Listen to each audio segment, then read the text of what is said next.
Well, hello again, everybody. Another enthralling video, hopefully coming up, as I promised you last time. A while ago, I posted a video that I took in Sefton Park doing some macro shots of mushrooms, and they were pretty abysmal, really, to be honest with you. Why don't I do some more macro? But because I live in Liverpool, why not do some urban shots using macro?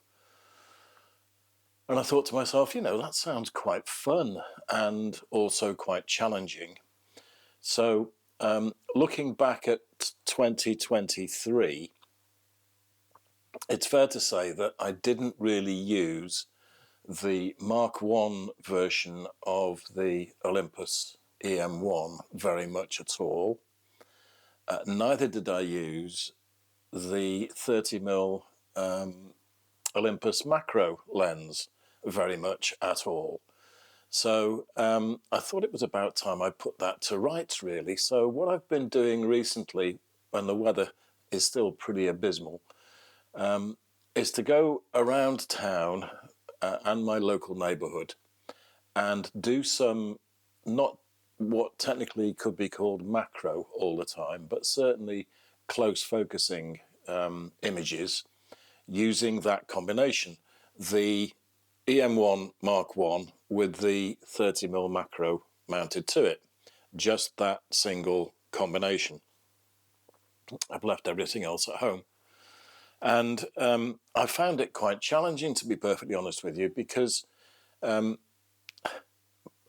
macro, which is kind of what I want to call it, is pretty damn difficult. I've decided to put together basically a slideshow of some of the images that I've taken. And while I was doing it, it really did dawn on me how difficult it can be.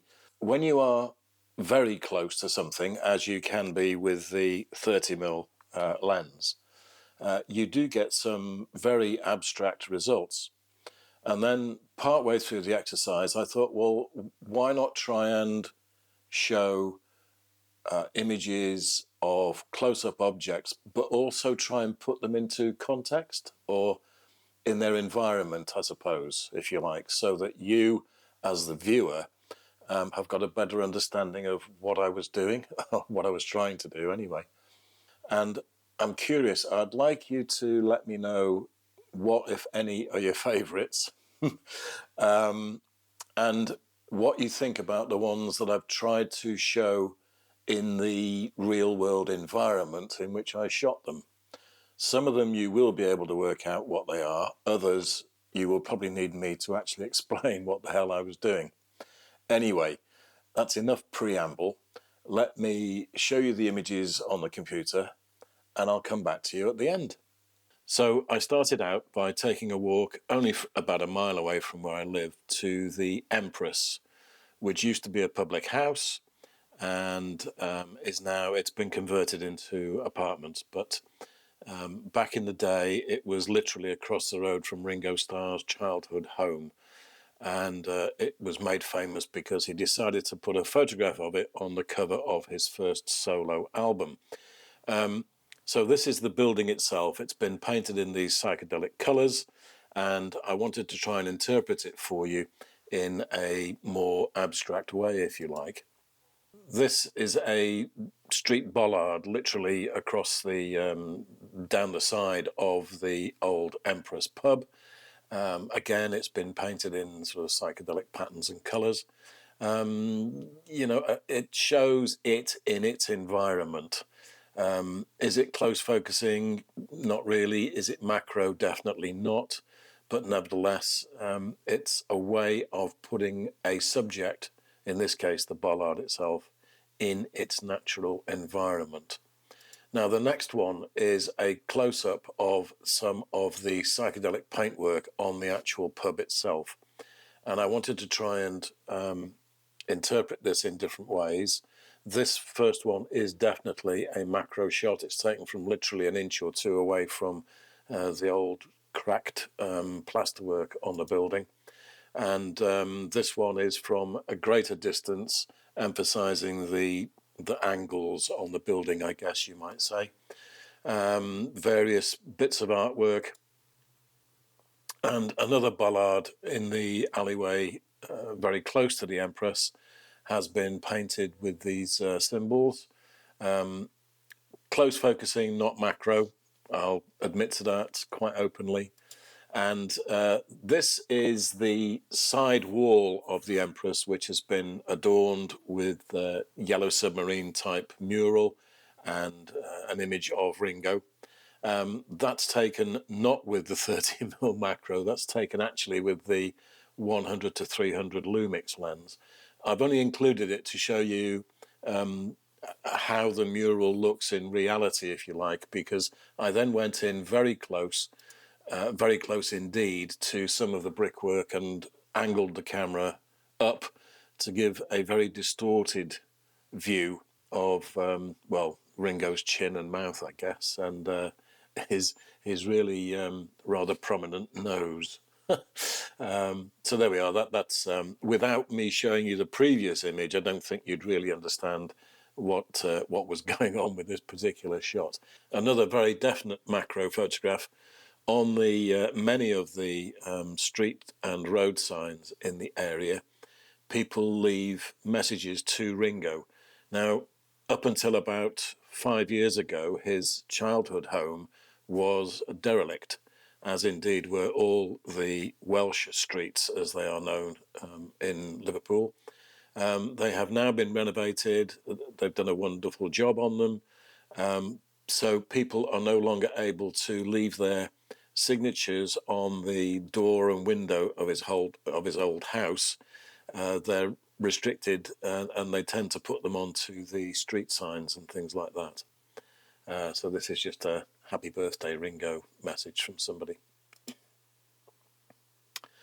Very traditional kind of close-up shot here, taken from about, I guess, 12 to 18 inches away. So again, no, it's not macro. I was just intrigued by the way that some kind person had left this, I think it's a cat's collar actually, over the old railing.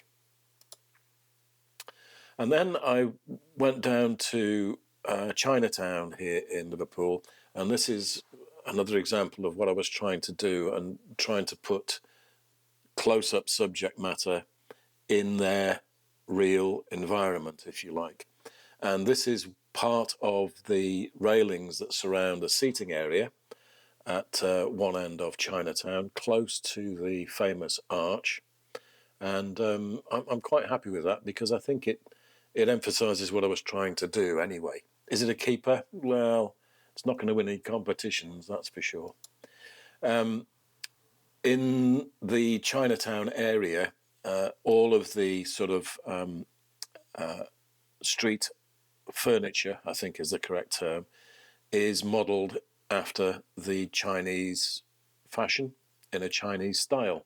And this is a waste paper bin, and you can see the arch in the background. This, again, is actually a macro shot, and in actual fact, it's the side of a parking meter container.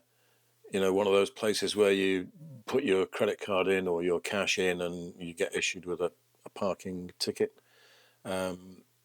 Normally in the UK, these are not decorated in this fashion at all, but I was able to get this really very close to the camera, and at the same time include the top of the Chinatown arch in the background. Some of this is, well, a lot of it is dependent on your camera position and also your choice of aperture. Depending on the apertures that you use, you can throw the background more out of focus, or conversely, and I needed to do it in this case, bring it more into focus. I can't remember what the actual aperture was here, but somewhere around about f8, f11.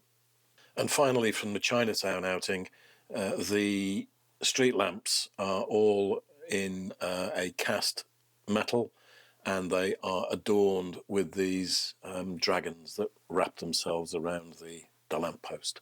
Then I homed in on what are the very few remaining derelict properties around me. and I decided to do some macro work and close focus work on the old gate posts and the walls of these houses, which are now being taken over by things like ivy and other sort of creeping vines. So this was just nice because the green contrasts well with the pink.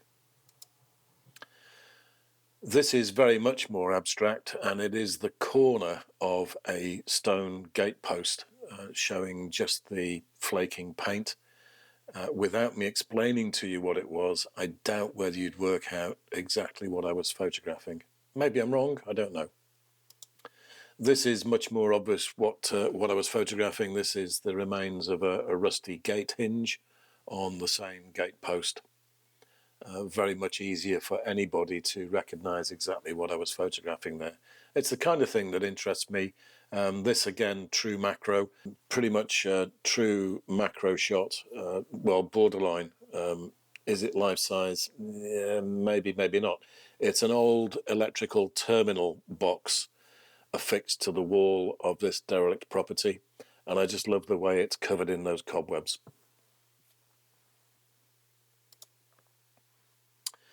Now, these next few images I found quite entertaining. This one, you can probably work out that it is some sort of glass bauble mounted in a sheet of iron or steel that's gone rusty. And I was intrigued by the reflections on this and also the beautiful brown of that rusty metalwork.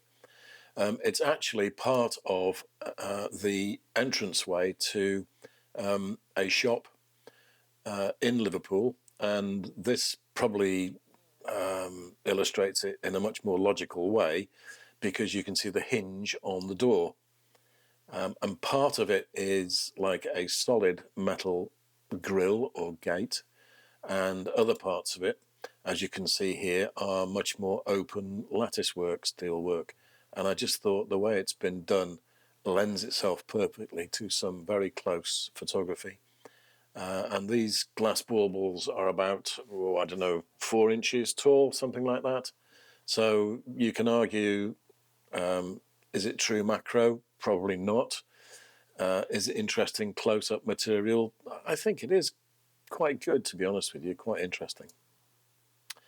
And then I took a short walk really over to the Albert Dock area, and I did some close-ups of the metalwork down there. This again is, I would classify it as macro rather than close focusing, part of the chain link fence that keeps people away from falling into the dock. It had been raining, as you can obviously tell, and what makes it for me is that raindrop just hanging on at the base. This, I think, sums up probably best of all what I was trying to do, what I was attempting to do, and that is to put these kind of subjects in the actual environment. Same sort of area, Albert Dock, but this time I've managed to home in on one of the chain links and photograph it with one of the jetties for the canal boats in the background. And I think you can work out what exactly that is just by looking at it. So I'm really quite pleased with that, and I do like the lighting as well. Looking the other way, but still in the Albert Dock area, these are very famous nowadays, and I'm sure other cities around the world have them. These are the love locks, which courting couples and lovers leave, usually with inscriptions on them, and they lock them onto the chain fencing around the dock. So I wanted to get a photograph of those, and also, again, this I hope illustrates what I was trying to do. You can see the environment, you can see exactly where they are with the liver buildings in the background there. And again, I wasn't looking for new locks, I was looking for old and rusted ones. Quite happy with that. And this is much more of a true macro example. This is a tiny wee Lovelock, bright red. Not sure whether that was its original colour or whether the people actually painted it before putting it on the railings. But I really like that one. Red is a come and get me colour as far as photography is concerned. So it's a nice macro shot. You can just about make out the harbour board building in the background there. If you're not from Liverpool, you wouldn't have a clue where it was taken. So it's not really in keeping with what I was trying to do for this particular exercise. And then these next 4 images are of this palette. These palettes you can find all over the place. Some of them have been smashed to bits and others are waiting to be collected and reused. But this shot was really just to set the scene for you. I did like the strong angled sunlight. So then I homed in on it and decided to do a few true macro shots here. Because these things are raw, usually pine construction, the wood is very much unfinished and rough. Terrible things for getting splinters on, if you don't already know. But I just like the way that the end grain shows through on this particular piece of the palette. And with this one, it's the same piece of wood, but photographed square on. So the emphasis is very much on the structure of the rings within the tree itself. And then finally, a closer shot again. This is greater than life size by quite a bit. And these are those same rings and part of the polythene covering in the background. And then finally, I think the 2 most successful images that I did, which are, again, maybe not macro, they're borderline macro. If not macro, then they're close focusing. And this is the famous church of St. Luke's here in Liverpool, the bombed out church, which has been left basically as an empty shell since it was hit by bombs during the Blitz of the Second World War.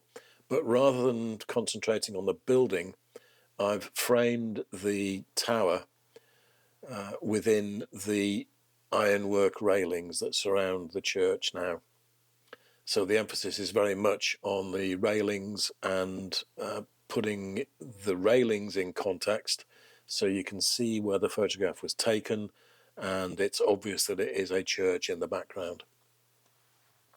And then literally probably 20 yards away from that photograph, I did this one, which again is a well-known sculpture here in Liverpool, celebrating the Christmas truce of, was it 1914, during the First World War, when the Germans and British soldiers decided to hold a football match, impromptu football match, over the Christmas period. And rather than concentrate on the statue, I've focused on the railings, drawing your attention to them rather than the actual statue. Well, there you have it. 2 or 3 weeks of work, dodging in and out of the storms and the rain showers and the wind. The weather has been really awful around here since before Christmas, to be honest with you. And we're now getting towards the middle of January. I hope you've enjoyed some of those images. I think it's an interesting exercise. The tradition of macro photography, the vast majority of macro photographs are, for example, insects or close-ups of things like postage stamps or coins, that kind of thing, easily recognizable subject matter. The ones that I've shown you, I hope anyway, are slightly different. Some of them, you can obviously tell that they've been taken in my city of Liverpool here. Others are very much more abstract. But I think it's an interesting exercise for people to perhaps think about doing. Just an alternative way to use your macro lens. So until the very next time I see you all, enjoy your photography, macro, telephoto, sports, whatever it might be. Just enjoy the whole experience, and I'll see you all very soon. Bye for now.